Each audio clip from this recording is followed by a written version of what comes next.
Rogilo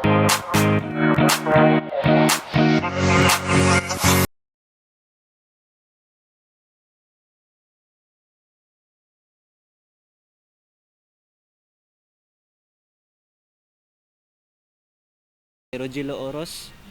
Okay, ikaw ma'am. Ako si Felby C. Kasagan. Okay.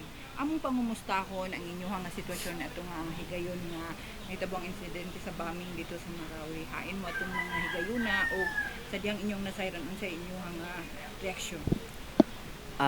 Sa ako sa gapuyo ko sa 6th Street, no, MSU, Marawi City, sulod sa campus. During that time, sayo sa kabuntagon sa Domingo, pag umagmata na ko kay gaplano lagi ko manglaba ko that time. Then after na ko manglaba kay mga alas 7, sulod ko sa akong room. Maoto, nanawag akong kauban sa organization sa University of Student Bureau nga kung nakadungog ba ko anang buto sa bomba. Maoto, ako kay iyang gi-clarify nga naadyo daw yung buto. Ako nga nanglaba kusog man ang kuan sa tubig sa faucet. Ang kung tubag wa jud ko kadungog sa bomba. Mao na din to, nangutana na din ko sa mga kauban po na ko nga nasa MSU sila, nangutana ko nila kung nakadungog pa pud sila. Mao to, ingon sila nga nakadungog sila kay duol man sila sa ilang cottage sa ang gym. Layo man sa ako, di man may pareha gipuy-an. Yun mao to, as member sa Student Bureau, isa sa among kanang isa sa among vision nga mutik og action kung unsa ang hinungdan, makuha nga mga information about sa pagbomba. Pero that time is gipugnan mi sa among president, which is Mr. Sir Sarino, nga as of now, that morning kay mangita sa og information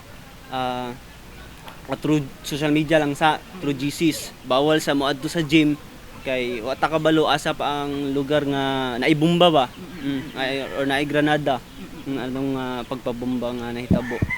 So sa ako ang kuan kay third year man ko karon, kanang dili na bag-o sa ako ang naibomba, naipusil nga nabitaw naingnan ako sa na-inform na sad ko nga mo ni mahitabo, sige lang, mao man jud, Marawi man jud, anad na kung naimong to, mao na to, ilaan na to, mao na to nahitabo. So ako kanang open-minded nako nga bomba last year sad, nahitabo nga kuan bomba lagi daw, pero kana ang nahitabo kay dili daw to tinuod kay wala man buto, gi planted lang god pero wala ka buto nakit-an.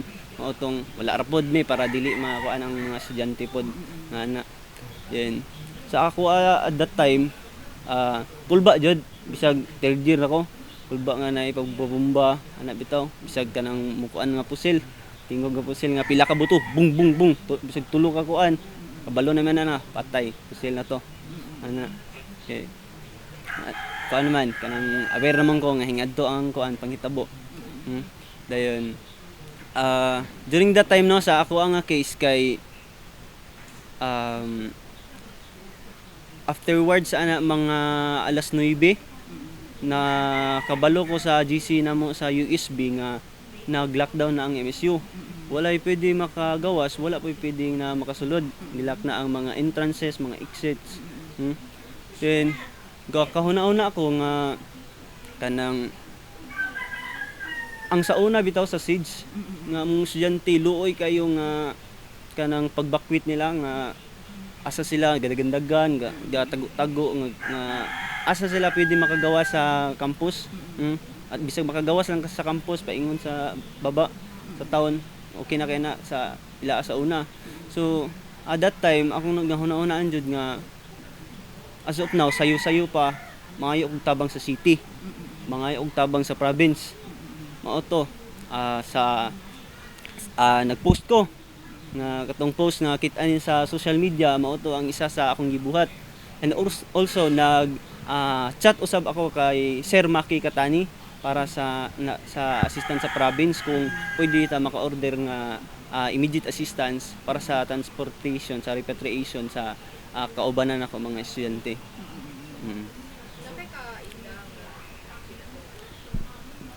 Katong mga nga na injured?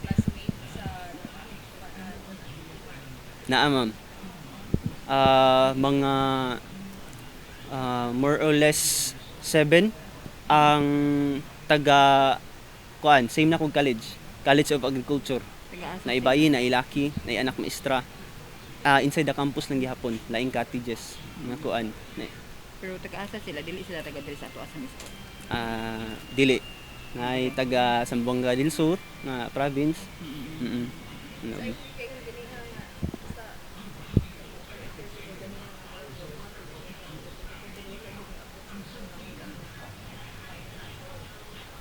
Kanong pagpabomba kay kalit-kalit pud to. Mabot to'y first time nako nga kanang bomba nga naadyoy namatay. Naamang sa una mong gud ay bomba na hitabo dito nga simbahan dayon only sa ilang places lang, sa ilang lugar lang ba, then which is non-Christian, only sa ilang lugar sa Muslim na wala okay raman pod, wala raman po na kuan adto. Pero sa karon during mass mismo, no?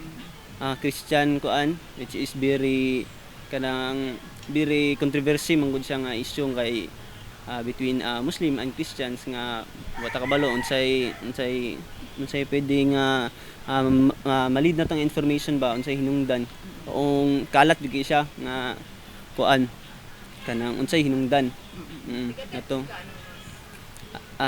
dili kay nagasimba ko sa Born Again Ministry man.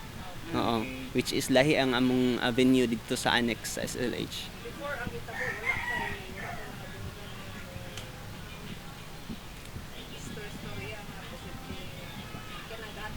Nabay threat.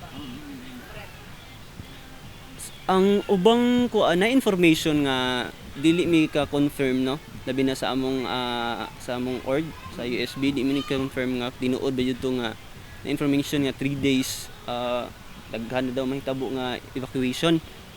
Before pa tong pagpabomba naa sa dorm daw ang info nga gatituyok pa. Pero sa ako wala jud ko kabalo about adto, kalit-kalit jud pud sa ako. So uban basin naa natin sila pero di ko kayo sure ka confirm kung when lang pud sila nakabalo. Unsa reaction nimo sa dihang nakita nimo bisan sa GC lang nga katong mga mga nangasamadan dayon. Grabe na ang tabo na ning namatay. Alabi. Mukalit rag kuan. Di lalim ay. Makita nimong bungkag bangko. Kalit rag tulo imong luha jud. Wala na na kuan ang lawas. Wala na purma. Bungkag kaayo. Gabi kaluoy. Ni bata ko pag kag na trauma. Sa ako kay dili ing nga trauma sa ako kay na-challenge man pud ko sa akong kaligalingon nga bomba na pusil. Mao jud maamong jud ang kuan. Pero wala katong panghitabo wala to ingon nga makapapunhod sa imuhang interest nga mabalik dito. Eskwela tiwas. As of now ang standing man ako kay third year, regular student third year. Nantawan lang ni nato sa dagan sa panahon nga kung pwede pa ta makapabalik dito kung unsay situation na dito karon bisag 1 week from now, no, next week kung okay na ba kung ang safety and security gyapon, no, atong lantawon kung unsa ka kuan ba unsa ang pagkuan sa university sa karon.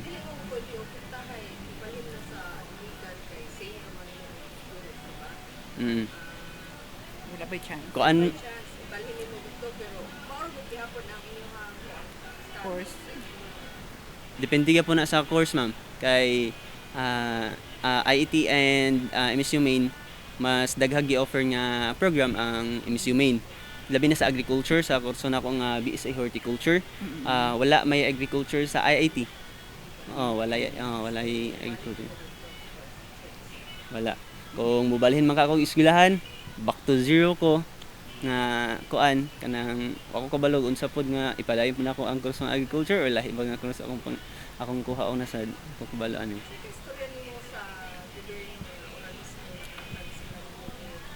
Response. Grabe akong pasalamat jud man. Sa pagtubag pa lang pag-chat nako ni Sir Maki nga anak nga mangayo pwede ta makapangayog order sa taas sa province kay Gob. mao to gihinahinayan niya nga nangayo siya list. Ako pod ngayo man siya list.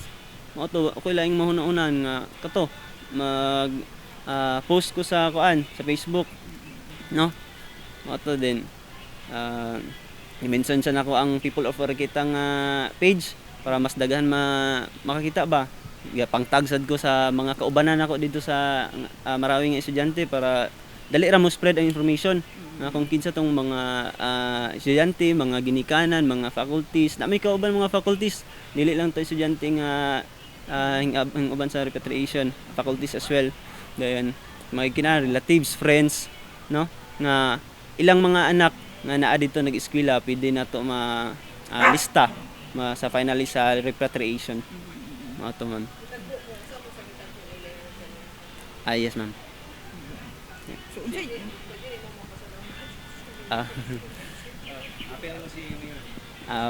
tanan imo lang pasalamat kinsa imong gusto pang pasalamatan na nga nakatabang sa inyo nga hawas mo ditong dapita. Nga mauli mo nga safety dinhi sa inyo ha. Una lang ko pasalamatan no ang atong buhing Dios, no. Amen.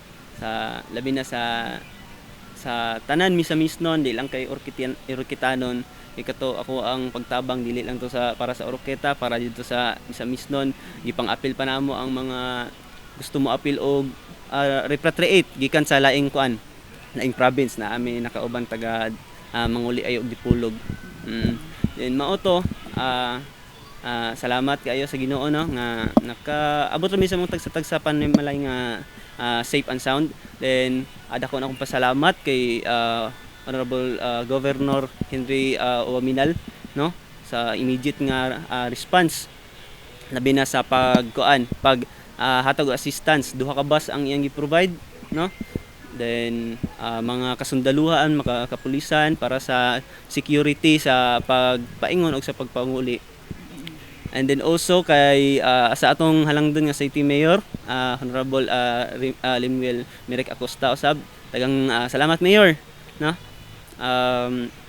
Si Mayor gitawagan jud ko, video call jud me para maklaro niya kung unsa jud sitwasyon dito sa Marawi. Mao to akong giingon jud nga lockdown jud naara mi sa among cottages, dili mi pagawson, lisod mi mugawas sa campus, lisod pud ang mga manulod. Mao tong giingon ako nga lockdown jud.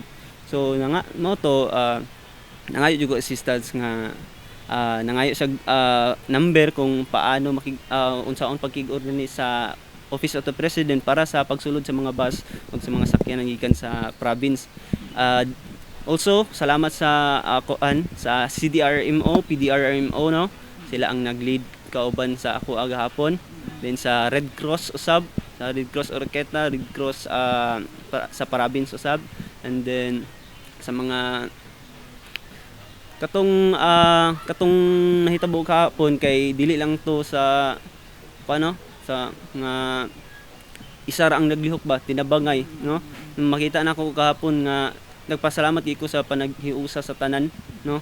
Makita na ko ang teamwork ug cooperation nga teamwork ug cooperation di na to makita ang mag-success jud ta sa unsa atong giplanuhan na orto moingon ko nga no one will be left behind.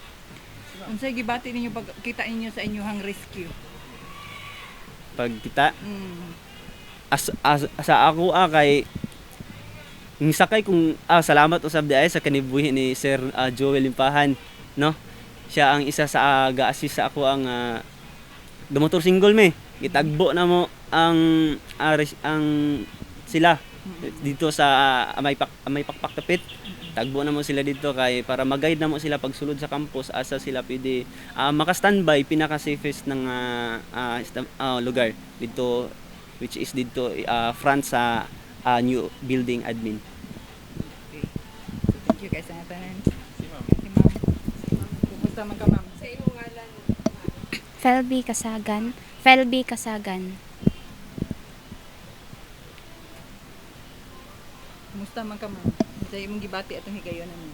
So sa ako parehas sa iyang giingon kanang ako ang among gipuy-an maoy duol didto sa gym kung asa nahitabo ang pagbomba. So personally wala gyud ko kadungog sa boto kay at ato nga time tulog pagyug ko. Like sayo manggod siya 7 dayon. Then natingala na lang ko kay ang ako mga kauban sa cottage naninggit, nagratulartol na sila. Then ang ako nadunggan nga tingog nila nga nakapamata sa kuha kay asa ang mga freshmen, kompleto ba sila, wala ba sila nang gawas. Then dito na ko naratol ko, hala naunsa di ay. Then hinggawas ko sa akong bed, then nangutan ako dito, te naunsa di ay unsay nahitabo. Then wala ko nila gito bagay, busy kayo sila. Then dito na lang ko nakabalungan, naalagi daw ko noy bomba nga nibuto dito sa gym during sa misa sa Catholic. Dayon ato nga time like wala ko reaction, murag wala ra sa ako kay wala man gud po ko kadungog sa boto. Then feel bitaw na ako dili siya tinuod. Then pag online ako sa Facebook, dito na ako nakakita ko mga videos, mga pictures. Then like the moment nga nakita na ko to nga mga pictures is dito mitulo akong luha, like dito ko nakabati og kahadlok karatol kay as a first year student, like bag-o pa ko dito, like wala ko ga-expect bitaw nga mauday ni ang Marawi. Actually nakadungog ko sa una nga naa daw mga gubot sa Marawi, pero naabitaw sa akong mind nga dili na tinuod kay wala gid ko naka-experience. Pero ato nga time like dito gid ako na feel ang kahadlok nga dili gid safe ang Marawi. Dayon ato nasa among cottage naman mi leader. Dayon ang among leader is na siya giapas nga kauban ra pud namo sa cottage mate kay naa siya didto duol ra pud sa gym, naa sila sa Comcent. Kanang Comcent is mo nay merkado namo didto, like for example diri ang gym, then naa ra diha ang Comcent, then tuwa daw sila didto nangompra. So mo to gidali-dali og apas, then thanks God nakabalik silang tulo nga safe.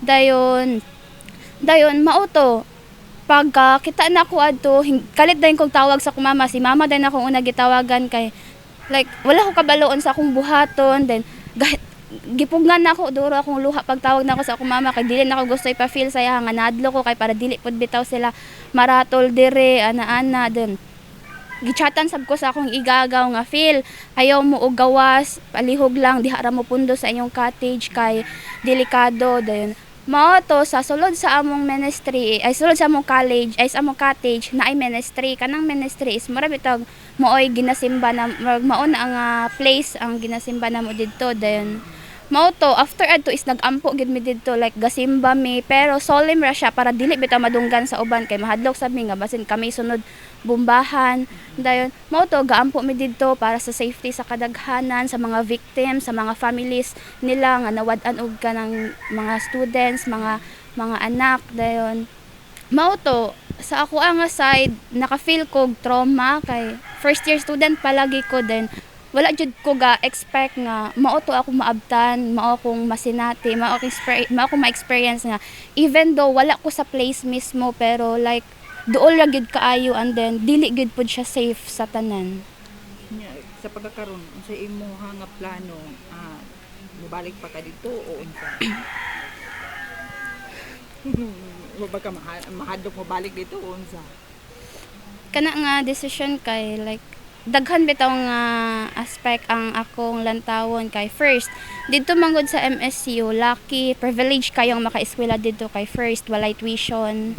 Then second is ang mga balay bitaw like imong puy-an barato la, unlike sa uban nga 1,500 2,000 dito is 500 to 700 ra. So like gaan ra kaayo siya bitaw sa para sa imong family. Dayon at the same time mausab lagi to safety, pero if mas ginahuna man jud nako ang like dili bitaw burden sa akong parents. So para sa ako bubalik ra gid ko didto kay privilege lang gid pod siya.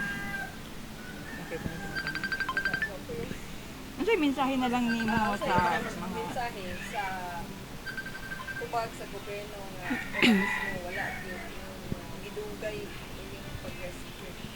So before pa nga naay nagpost bitaw nga mga yugtabang, ang among leader sa cottage is giigna namin niya nga walay mo gawas, walay mo uli, maghula ta og further instruction kay giingnan man pud katumang gud bad among leader is mara bitaw na siya direct contact sa murag kinatasan didto. Then ana siya nga pwede daw niya ma-contact if dili na lockdown. Din usahon mi tanan naa sa cottage pasak yung taman Iligan kay sa Iligan safe naman mi. Then kami na lang dayon mo uli if asa mi gusto. Dayon tingala ko pagkataod after sa mga simba is nakabasa na ko sa post sa akong igagaw nga mao to na ngayo siya tabang cellphone number sa mga naa dito nga mga students. Then ato nga time is akong gingon sa among leader nga te kanang nagpost si Nonoy about ana-ana, so basin if naay mo kanang kuan dayon sila basin makauli rami. Then kato pagkakita na ko sa post ni Mayor Lemuel nga naan na lagi daw bust nga kana mapaingon, ato nga time is naka-feel ko thankful, grateful, then blessed kay like dali ra kayo iyang response bitaw magpadala dayon og kuan kay para para makauli mis among mga families sa among balay. So mao to feel ko grateful, then also hope kay mawala mi ato malayo mi ato nga place kung saan hadlok gid siya. Sa iyo ang grupo, kanang tawag niyo kati, puros mo Christian. First Christians. Kumusta ang imong relasyon sa imong mga classmates mo? Kana gusto na ako i-correct bitaw ang perception sa uban nga overall nila ang paglantaw bitaw sa Muslim nga dili maayo.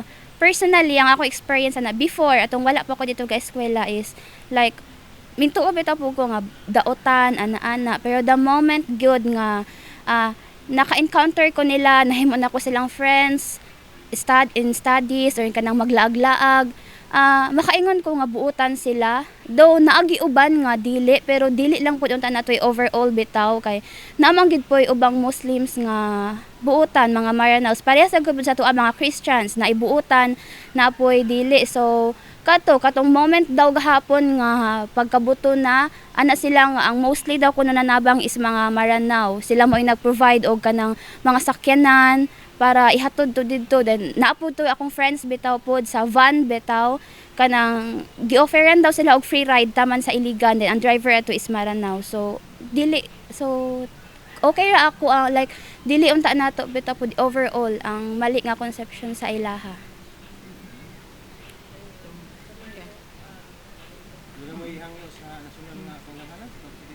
Ba may gustong ipaabot nila?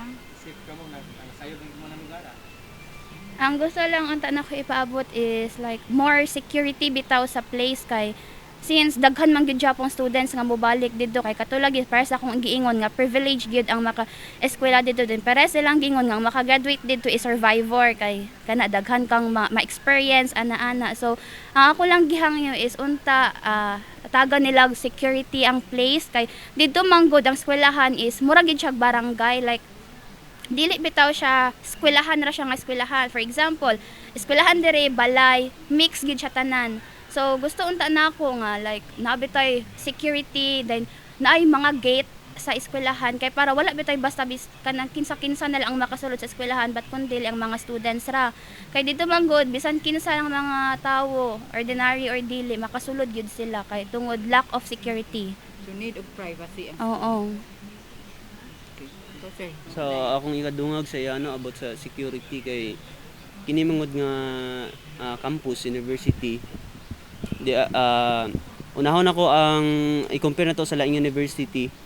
Kini nga ang laing university ang campus nila is in a community, naa sa community, whereas kini nga campus MSU main kini nga community naa sa university. Makita na to ang differences no nga naa jay residente sa ani nga campus dili whereas compare na to sa IIT nga nga compound lang ba nga only students ang pwede makasulod no, kini dako mong gud kining kuan MSU main no. Sa una gamay ra man ang kuan dire na muyo nga mga residente mo ang peaceful ra sa una. After siege mao na to mga taga ground zero, may ingon nila nga nanaka ang uban nanulod sa kuan sa campus. Kaya ang campus mangod kay mo na problema, isa sa problema sa kuan sa Marawi ang titulo sa yuta. So pwede sa kinsa pwede makabalay dito, makatubo negosyo no. Kailangan lang nimo og kanang kung naa kay power, naa kay position, kuha jud mo nang yuta nga gusto nimo nga kay walay titulo lagi.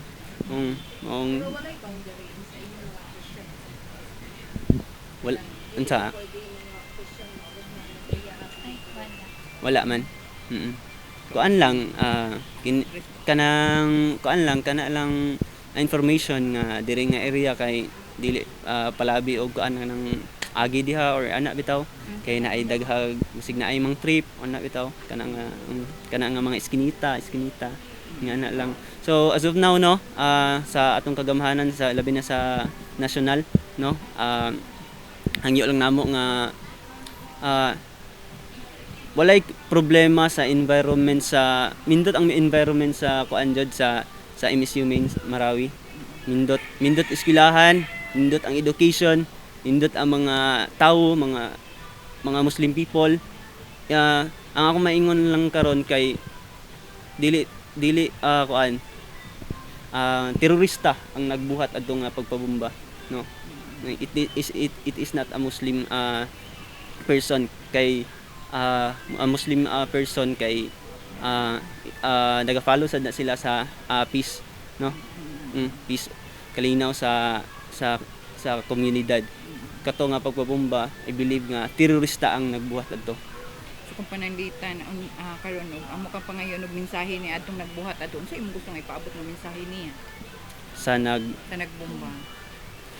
Ako lang maingon kay sa karon under investigation pa jud kung isa ra ang nagbuhat adto or pila sila, pero ako maingon kay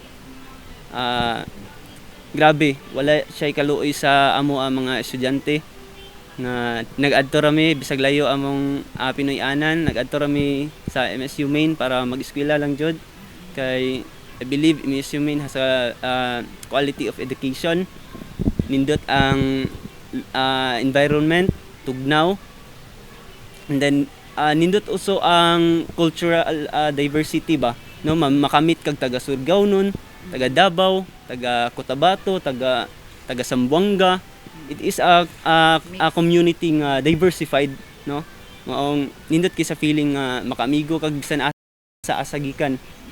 Maong isa na sa akong kuan manggod kanang gusto ma-experience nga dili ma-stuck ani nga lugar nga puro ra kuan ba Christian.